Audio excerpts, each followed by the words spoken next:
It was the day of results in the Johnson University of Orlando, and the campus was bustling with the nervous chatters of the students. A crowd was gathered near the display board, where suddenly someone squealed, "Yes!" This came from Sarah Gray, who mumbled to herself, "Yet again, I have aced the test. I have to call Dad and tell him the great news right now. He's going to be delighted." At home was Nathan Gray, who was pacing around the room, nervously waiting for his daughter. As it was already 4 in the evening, and it was way past her time to be home from the university, he muttered to himself, "Where is this girl? Why isn't she home yet?" After waiting for a while, he got a call saying that Sarah had been in a car crash, which is when Sarah's stepmom, Sophie, entered the room. Nathan frantically said, "Sophie, Sarah has met with an accident. I don't know how bad of a state she is in. I have to go see her."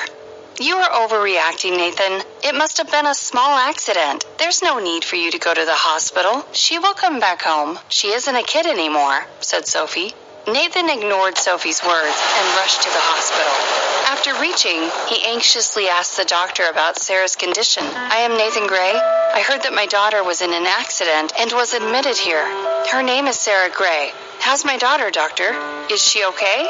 To which the doctor replied, "Due to heavy blood loss, the patient is in critical condition and is admitted to the emergency room." Nathan's blood ran cold as he waited for his daughter. After a while, the doctor came out and talked to Nathan about Sarah's surgery. "We will have to perform surgery on Sarah as she has suffered through a severe head injury because of the accident. However, you have to keep in mind that post-surgery, Sarah should not be burdened with any sort of stress, as it could have a bad effect on her brain, which can worsen her health conditions. Also, we need you to fill out these forms, and also sign the consent form that is required by us to perform the surgery." Listening to the doctor, Nathan was in complete shock, but somehow he collected himself and filled out and signed the papers required for the surgery. Meanwhile, on the other side of town, at Pixel Studios, a photographer to Ava, "One more shot, ma'am."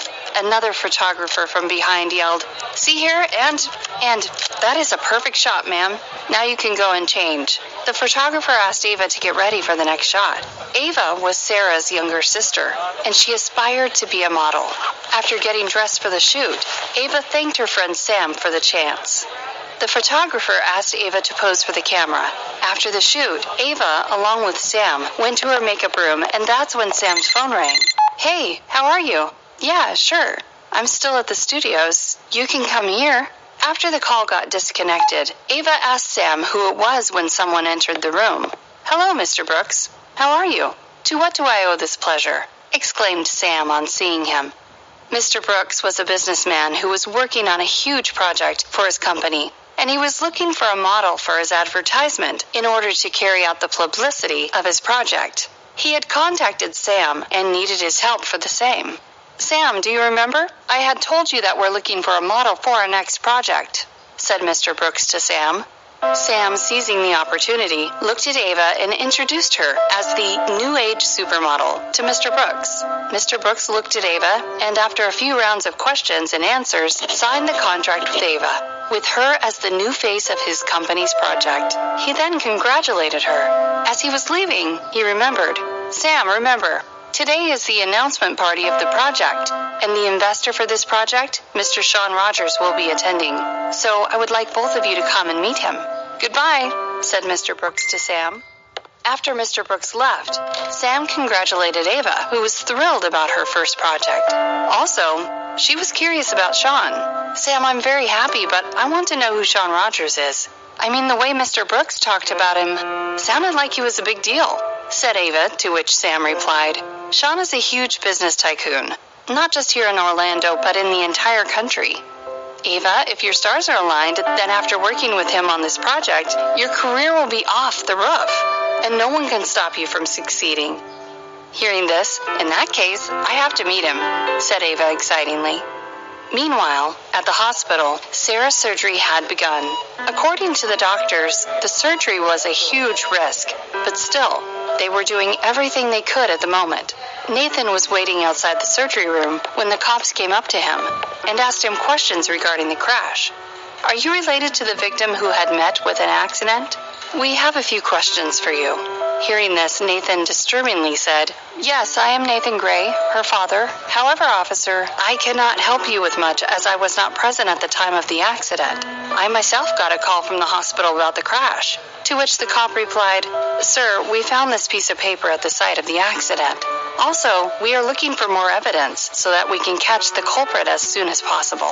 The cops wanted to collect Sarah's statement, however, the doctor refused by saying, We have to wait until the patient is conscious, and even when she regains her consciousness, then also it's not permissible, as she is in need of the utmost care and rest. Hearing the doctor, the cops left. Nathan then asked about Sarah's present condition to the doctor, to which he replied, Right now she is sleeping. We can only say anything after she wakes up. Nathan was stressed due to Sarah's condition. He really wanted his daughter to get well soon. On the other hand, Ava was ecstatic, thinking about the great start of her career. Ava was over the moon because it was just as she had imagined how her life would be. As soon as she reached home, Ava rushed to tell her mom about the exciting news. Mom, my dreams are finally going to come true. You are not going to believe what happened today. I have been selected as a model for a huge project. Listening to her daughter, Sophie could not have been happier. She was happy to see that what Ava had always wished for was finally going to be true for her. Looking at Ava's gleeful face, she congratulated. Way to go, Ava! I've always believed in you, and I'm sure that you are going to reach great heights in your career. Mama's really proud of you. Listening to her mom's kind words, Ava was overjoyed, but at the same time, it seemed like her eyes were trying to look for somebody. Sophie looked at Ava's wandering eyes, and then realized that she was looking for her father. Sophie informed Ava about Sarah's accident, and that Nathan was in the hospital, to which Ava retorted, There she goes again, taking Dad away from me. What exactly does she want? Why is she always trying to devoid me of my happiness? First my happiness, then my love, and now even Dad.